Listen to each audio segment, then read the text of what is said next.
What things make the brain worse? What are the common things that most of us do without thinking that make the brain worse? When my daughter Chloe was in second grade, I went to her classroom and I wrote 20 things on the board. And I went, separate them for me. Good for your brain, bad for your brain. 7-year-olds. They got 19 out of 20 right. So most people know. The only thing they got wrong was orange juice. They put it in the healthy category when, in fact, when is it rational to unwrap fruit sugar from its fiber source? Because it turns toxic in your body. So I'm not a fan of fruit juice. I'm a fan of fruit, not fruit juice. But so the bad category, hitting a soccer ball with your head. No, don't do that. What's bad about sugar for the It's brain? pro-inflammatory. What does that It mean? makes you diabetic. But I mean, as it relates to the brain, why is like orange juice or the ice cream bad for my brain? Because it's ultimately going to give you high blood sugar levels, which erode your blood vessels, and you're going to have lower blood flow to your brain. That's a bad thing. I mean, there's so many things about it. So it's addictive. It's pro-inflammatory. It makes it more likely you're going to have diabetes and obesity. So 72% of Americans are overweight, 42% are obese. I've published 3 studies on 35,000 people. As your weight goes up, the actual physical size and function of your brain goes down. That should scare the fat off anyone. I used to be chubby, but when I figured out that connection, I'm like, oh no, it was that gave me the motivation to drop about 25 pounds. And so sugar is the gateway drug to diabetes and obesity. And so, not to mention inflammation, which is the cause of depression and dementia. So I've got sugar, I've got head injury. I'm going to avoid both of these things. What else should I avoid? and then you have low blood flow in those 2 very important areas. And so how can we increase blood flow? So you want to avoid things that cause low blood flow: caffeine, nicotine. Caffeine? Caffeine constricts blood flow to the brain. And what does that do to my brain? Constricts blood flow. So you're going to get less blood flow. And remember, I showed you that progression with age. No, you don't want that. You want to do things that increase blood flow to your brain. So exercise. Ginkgo, it's just one of the supplements I'm going to give you. Eat foods like beets, oregano, rosemary, cinnamon. They increase blood flow. And do you think there's correlation or a link between caffeine consumption and a shrinking brain? yes, And a shrinking brain, is that associated with things like dementia? aging brain. I don't think there's a connection. I haven't read any research that says there's a connection between caffeine and dementia. There's a connection with sleep problems, and there's connection with sleep problems and dementia. I think if you have like 100 milligrams a day of caffeine, it's probably fine. But one venti Starbucks coffee has got 330 milligrams of caffeine. Jesus. And people just aren't thinking about the level of caffeine they're having in our society.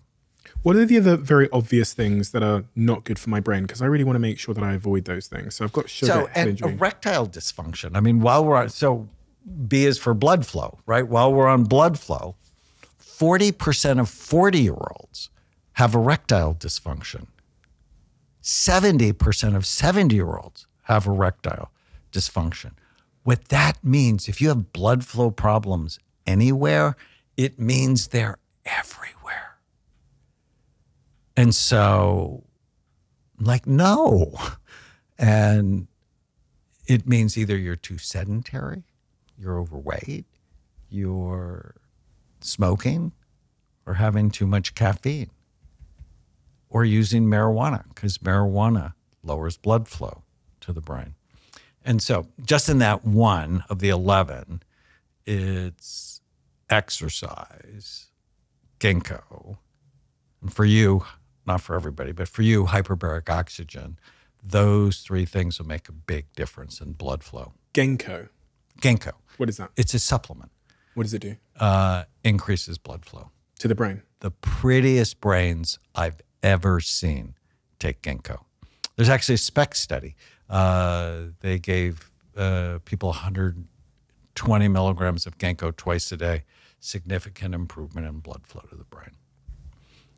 And so in one of the supplements I'm going to give you, we have ginkgo. I've taken it every day for the last 20 years, at least. And then, this is where the U.S. government got an F for the pandemic. Loneliness accelerates dementia and brain problems. And so when they isolated us, the whole significant increase in brain problems. So get connected to other people. The I in Bright Minds is inflammation. So what increases inflammation? Low omega-3 fatty acid levels. And we are deficient. 93% of the population is deficient in omega-3 fatty acids. 93%. So all of us should be either eating more fish or taking an omega-3 supplement like fish oil. Gum disease. Like, who knew? Like, I wasn't really that good at taking care of my gums until I started reading the studies. You have gum disease, you have inflammation, you're more likely to get depressed and have dementia. I'm like, oh my goodness. So I'm a flossing fool. H is head trauma. We talked about that. I did the big NFL study when the NFL was struggling with the truth on traumatic brain injury in football. 80% of our players got better. T is toxins, drugs, alcohol, but other things like mercury and what are the unobvious toxins? Because anesthesia. Anesthesia. I was looking at my bathroom items, and I have like mouthwash and toothpaste and deodorants and aftershaves, and I was wondering to myself whether those were toxic to some degree.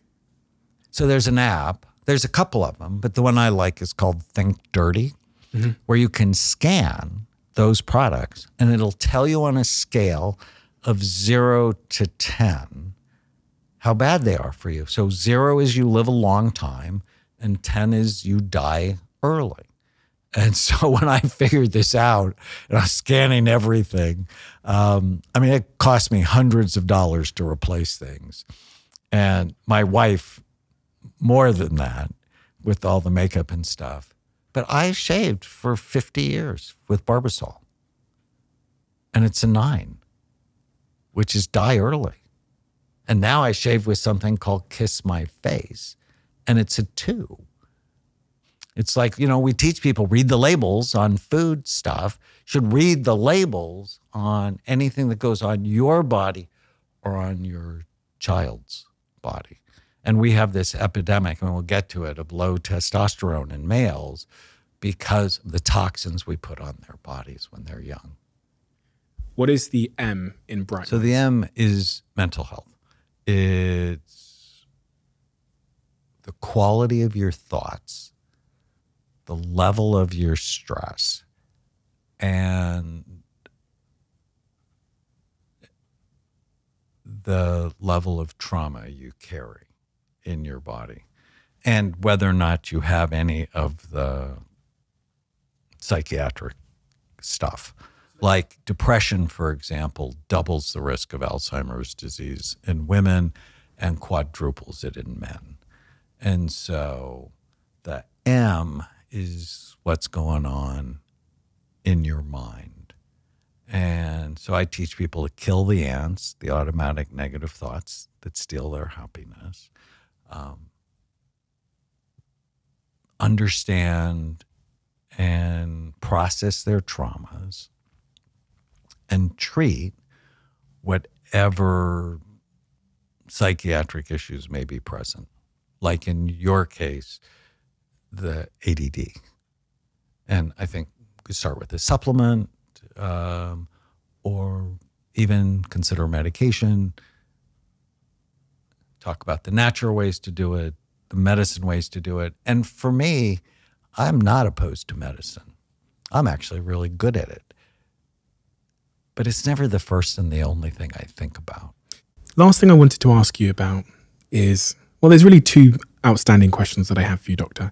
The first one is about screen time. People want to know, does screen time, this generation that have grown up 11 hours a day on a screen or social media, up to 11 hours a day, according to some studies, does that have an impact on our brain? It does. It shrinks it. It's sad. I mean, what it does is it wears out your pleasure centers. So you have these two areas in your brain called the nucleus accumbens, and they respond to dopamine. And they bring you happiness, and they bring you pleasure, and they bring you motivation, and they bring you drive. And when you're hitting them, like every buzz on your phone, every notification, every time you scroll and you like something, you just got a little hit of dopamine. Well, the more you do it, pretty soon you thrill them to death. You begin to wear out those pleasure centers. And let's just take fame, for example. I've been blessed to see Justin Bieber and Miley Cyrus and a whole bunch of really fascinating, cool people who've been really depressed. It's like, how can you be depressed? You're Justin Bieber. Or how can you believe you're not enough, right? Because their pleasure centers get worn out by being noticed over and over and over again. Well, when you allow that in your brain, the screen time, 3.5 hours. If you're on for 3.5 hours a day, you have an increased risk of anxiety, depression, addiction, obesity, ADHD. And our society is on way more than that. And you go, so why are we having this epidemic of teenage suicide and mental health problems, especially in teenage girls? Social media. It's one of the big issues of the day. And not only are you wearing out your pleasure centers, you hate yourself because you think everybody's better than you are. It's the comparison dragon that is damaging you. If you love the Diary of a CEO brand and you watch this channel, please do me a huge favor. Become part of the 15% of the viewers on this channel that have hit the subscribe button. It helps us tremendously, and the bigger the channel gets, the bigger the guests.